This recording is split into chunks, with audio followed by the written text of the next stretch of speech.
La luna de Jupiter, Europa, es un planeta fascinante con un océano salado debajo. La luna Europa contiene un mar. De hecho, su contenido de agua es el doble que el de la Tierra. Hay un océano en Europa. En realidad, Europa tiene el doble de agua que la Tierra. El agua constituye el 71% de la superficie de la Tierra, y es esencial para la vida. Como hay tanta agua en la Tierra, es difícil que la gente entienda por que el resto del sistema solar no tiene tanta, pero esa es la realidad. En todo el mundo se han examinado numerosos lugares en busca de indicios de agua. La NASA acaba de anunciar que el telescopio James Webb ha descubierto un océano en la luna Europa de Júpiter, además de agua. La forma en que los científicos ven el espacio ha cambiado como resultado de este increíble descubrimiento. Unes a nosotros para descubrir más sobre este descubrimiento y cómo transforma la ciencia. No hay otros planetas como Júpiter. Es uno de los planetas grandes más antigas del sistema solar. Con un diámetro de 143.000 kilómetros. Se eleva sobre nosotros y es casi 11 veces más grande que la Tierra. Para poner el tamaño de Júpiter en perspectiva, se estima que su volumen es más de 1.431 veces el de la Tierra. En realidad, es tan grande que supera el tamaño combinado de todos los demás mundos de nuestro sistema solar. Su campo gravitatorio es más de 5 veces más fuerte que el de la Tierra, lo que indica que posee una poderosa atracción. Con una gravedad de aproximadamente el 79%. La atracción gravitatoria de Júpiter es significativa porque cree su atmósfera cambiante y sus antigas patrones climáticos, incluida la Gran Mancha Roja y sus conocidas bandas de nubes y tormentas arremolinadas. Sin embargo, una de las características más fascinantes de Júpiter es su enorme número de lunas. De las increíbles 80 lunas de Júpiter, los científicos han reconocido oficialmente 57 de ellas. Las 23 lunas restantes pronto también serán reconocidas como lunas oficiales. Aunque la Unión Astronómica Internacional aún necesita identificarlas y darles nombre. Aunque Júpiter tiene un gran número de lunas, las cuatro más grandes son especialmente significativas. Las lunas galileanas son Io, Europa, Ganymedes y Callisto. Un hito importante en la historia de la ciencia se alcanzó en 1610 cuando Simon Mario y Galileo Galilei las descubrieron de forma independiente. Las lunas galileanas han despertado el interés de la gente debido a su importancia histórica y su tamaño. Se encuentran entre los objetos más grandes de nuestro sistema solar debido a su masa, lo que las hace más grandes incluso que los planetas enanos conocidos. Estas lunas son, sin lugar a dudas, bastante grandes. Las dos lunas galileanas más cercanas a Júpiter, Europa y Ganymedes, interactúan entre sí de una manera intrigante. Esto indica que sus duraciones orbitales están en una relación armónica, y que Io orbita 4 veces en el mismo periodo de tiempo, y Ganymedes orbita 2 veces por cada círculo europeo. Esto le da al sistema de lunas de Júpiter un sonido más armónico en cierto sentido. Las lunas de Júpiter no se limitan al grupo galileano. Se estima que Júpiter tiene 500 lunas diminutas con tamaños tan pequeños como 0,8 km y 100 lunas irregulares con diámetros mayores a 1 km. Estas lunas irregulares suelen tener formas desiguales porque su propia atracción gravitatoria es más débil. Esto demuestra la diversidad de la familia de lunas de Júpiter.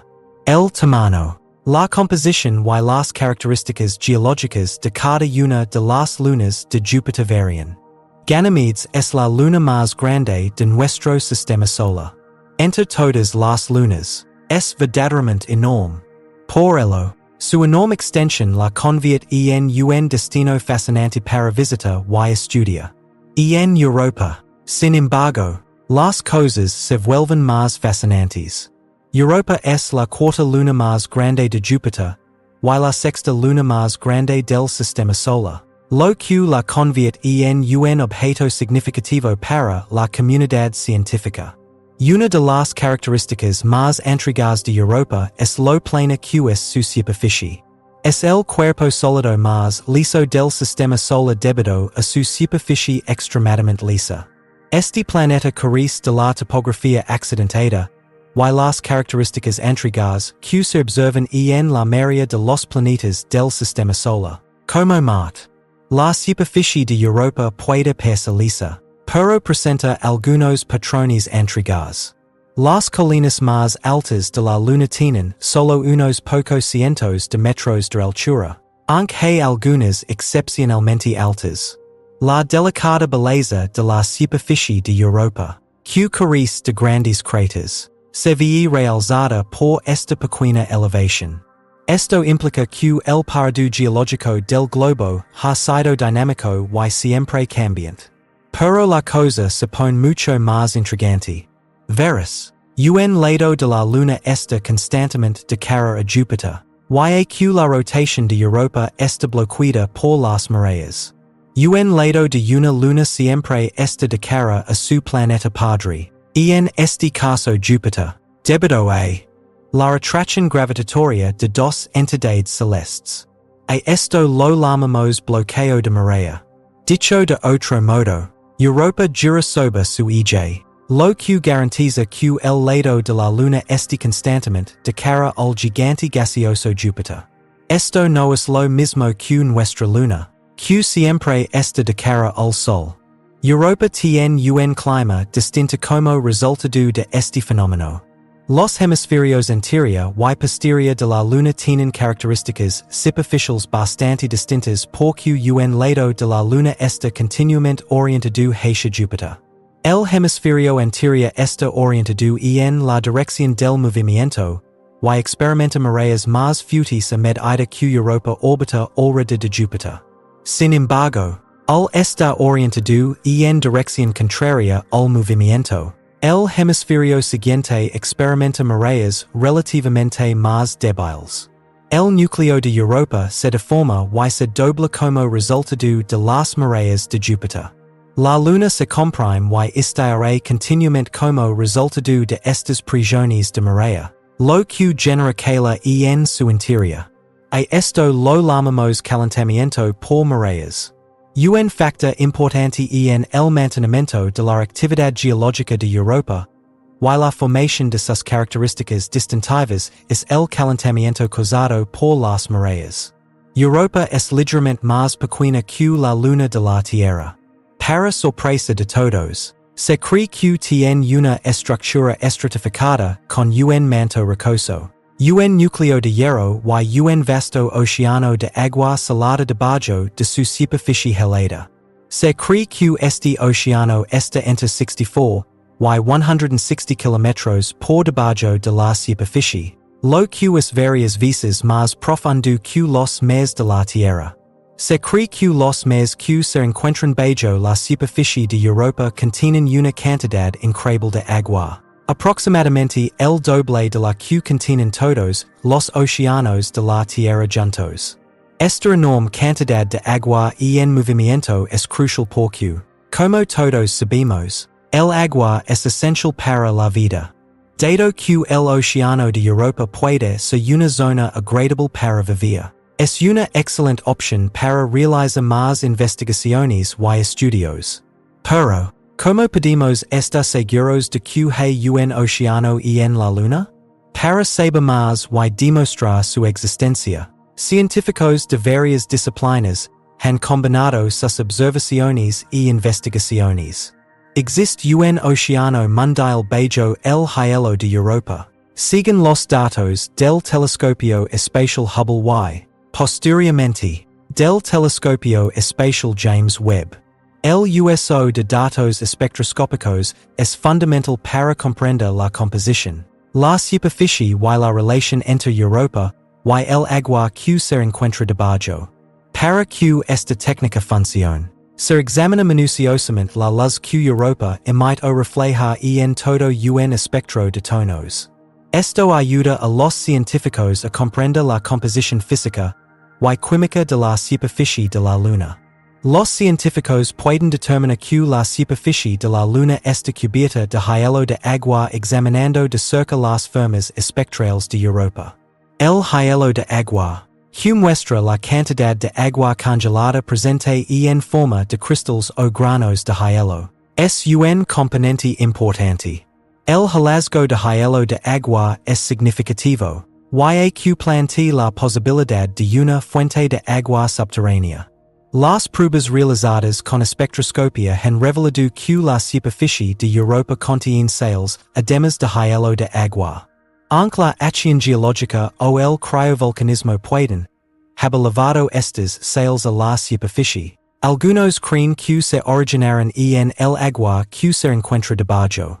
Además, los estudios espectroscópicos han revelado la presencia de moléculas orgánicas en la superficie de Europa.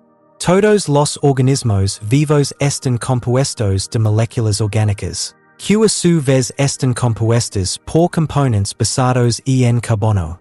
Por que es tan importante comprender las huellas espectrales distintivas de los distintos materiales? Eso proporciona a los científicos más información sobre la superficie de Europa, incluida su composición, ubicación y comportamiento. Los científicos pueden determinar la prevalencia de ciertos compuestos y las variaciones espaciales en su distribución. Los instrumentos a bordo de naves espaciales que pasan por encima de Europa o que orbitan alrededor de ella suelen tomar lecturas espectroscópicas. Al examinar la luz solar reflejada o las emisiones de calor de la superficie de la Luna, los científicos pueden obtener espectros completos que muestran las huellas dactilares distintivas de muchos materiales. La composición y el comportamiento de los materiales en la superficie de Europa se determinan luego comparando estas mediciones con modelos teóricos y experimentos de laboratorio. Sí, pero eso es solo el principio. La misión Galileo de la NASA también ha proporcionado información importante sobre el campo magnético de Europa, lo que refuerza la evidencia del océano. Los hallazgos de estos estudios indican que un campo magnético rodea la Luna, lo que indica la presencia de un fluido conductor en su interior. La explicación más plausible para este fluido conductor es que el poderoso campo magnético de Júpiter reacciona con un océano de agua salada para producir la forma magnética visible. Para determinar la profundidad, la anchura y la salinidad potenciales del océano, los científicos han examinado exhaustivamente la fuerza, la dirección y las variaciones del campo magnético a lo largo del tiempo. Además, numbers proporciona información sobre el movimiento y los cambios del océano a lo largo del tiempo, como la presencia de corrientes y sus interacciones con la capa de hielo que hay encima. Además de todo eso, los científicos pueden utilizar los datos del campo magnético para determinar la composición de la Luna y su funcionamiento. Numbers ayuda a determinar la relación entre el agua y el núcleo rocoso de Europa. Al proporcionarnos información sobre la conductividad y la composición de los materiales que se encuentran debajo de la superficie. También podremos aprender más sobre la actividad geofísica de la Luna, como los movimientos tectónicos o las fuentes hidrotermales, que podrían ser provocados por la interacción del océano con el interior de la Luna, gracias a los datos del campo magnético. Y eso no es todo. Para examinar la superficie de Europa y determinar la temperatura del agua que se encuentra debajo, también son cruciales los instrumentos y sensores térmicos. Para registrar las señales térmicas y monitorear los cambios de temperatura, se necesitan estos instrumentos de última generación. Estos numbers permite obtener información valiosa sobre las complejas transferencias de energía que tienen lugar entre la corteza helada de Europa y su vasto océano. Pueden mejorar sus modelos y obtener una mejor comprensión del movimiento y la estabilidad del cala dentro del fascinante cuerpo planetario de Europa tomando mediciones detalles de estas propiedades térmicas. Estas mediciones de temperatura y en profundidad numbers permiten comprender mejor los procesos dinámicos que ocurren bajo la superficie de Europa. Los mapas y las imágenes de la superficie numbers proporcionan información adicional sobre el océano. Al emplear técnicas de cartografía precisas y técnicas de imágenes de alta resolución mejoradas, los científicos pueden obtener una visión clara de la superficie de Europa. Al examinar de cerca estas imágenes increíblemente detalladas, los científicos están adquiriendo una mejor comprensión de las intrincadas crestas, fracturas y otras características geológicas que pueden contener información crucial sobre el agua. Este es un pozo crucial para cartografiar el enigmático paisaje de Europa. Al documenta y traza meticulosamente la ubicación y el tamaño de estas formaciones rocosas, los científicos pueden crear mapas intrincados que desvelan los misterios de las profundidades oceánicas. Con cada nueva imagen capturada y cada nueva estructura geológica descubierta, el intrincado funcionamiento de las entrañas de la Luna se vuelve más claro. Sin embargo, eso no es el factor más crucial en este caso. Encontrar lugares que las futuras expediciones de exploración puedan estar interesadas en visitar requiere un cuidadoso mapeo y toma de imágenes de la superficie. En este momento, podríamos estar concentrándonos en el uso de instrumentos como el telescopio espacial James Webb. Pero no será posible hasta que sepamos todo lo que podemos a distancia antes de que los robots, o incluso los humanos, lleguen a la superficie en el futuro. Al aprender sobre los científicos pueden decidir qué regiones son las más cruciales para el estudio futuro. Por ejemplo, pueden descubrir lugares con mucha actividad geológica o donde la capa de hielo puede ser más delgada. Estas imágenes señalarán el camino a seguir para futuros viajes a Europa. Para aprender más sobre Europa, la NASA está preparando experimentos que se enviarán allí. Uno de esos proyectos tan esperados es el Europa Clipper de la NASA. Este viaje histórico está previsto que comience en octubre de 2024 con el objetivo de aprender más sobre Europa. Descubrir si el océano subterráneo podría albergar la vida humana es su principal tarea. Para realizar entre 40 y 50 sobrevuelos cercanos a Europa, la nave espacial orbitará Júpiter en lugar de Europa misma.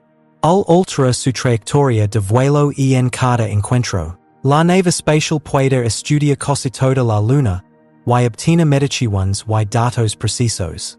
Los científicos del proyecto Europa Clipper se proponen determinar si Europa cuenta con condiciones propicias para la vida. Encontrar zonas bajo la superficie helada de Europa, donde la vida pueda existir y prosperar es el objetivo principal de la misión. Más que encontrar vida en sí. Los expertos creen firmemente que bajo la corteza de Europa hay un océano de agua líquida. Para determinar si el planeta podría albergar vida, la sonda realizará una investigación exhaustiva. Con una carga científica altamente sofisticada, la misión Europa Clipper está preparada para realizar una amplia investigación. La nave espacial estará equipada con un conjunto de instrumentos avanzados diseñados para recopilar datos cruciales, y abrir la puerta a investigaciones más exhaustivas del interior y la superficie de Europa. Estos instrumentos monitorizarán las temperaturas de la superficie de la Luna, tomarán medidas precisas, examinarán el campo magnético de la Luna, determinarán el espesor y la composición de la corteza helada, y numbers proporcionarán una visión completa de las fascinantes características de Europa. Básicamente, todo lo que hemos estado haciendo desde la distancia, pero de cerca. Durante su misión de 5 años, la sonda Europa Clipper sobrevolará Europa 44 veces, a altitudes de entre 25 y 2.700 kilómetros. En cada sobrevuelo. Los científicos tendrán la oportunidad de recopilar información crucial y comprender mejor la habitabilidad de la Luna. A veces desde una perspectiva totalmente diferente, y otras veces simplemente para complementar lo que ya saben. Los científicos quieren aprender más sobre este fascinante objeto del sistema solar, y descubrir que hay debajo de la superficie helada de Europa con la ayuda de toda la información que recopilan en esta expedición. El proyecto Europa Clipper permite mucho para responder a las preguntas fundamentales sobre la existencia de vida extraterrestre, y proporciona información sobre posibles planetas habitables en nuestro sistema solar. Tendremos que esperar al Europa Clipper para descubrir si bajo el hielo se esconde una sociedad completa. ¿Qué piensas? ¿Podría ser cierto? Escribe tu respuesta en el cuadro que aparece a continuación. Para ver más videos como este, suscríbete a nuestro canal y dale me gusta a este. Nos vemos en el siguiente.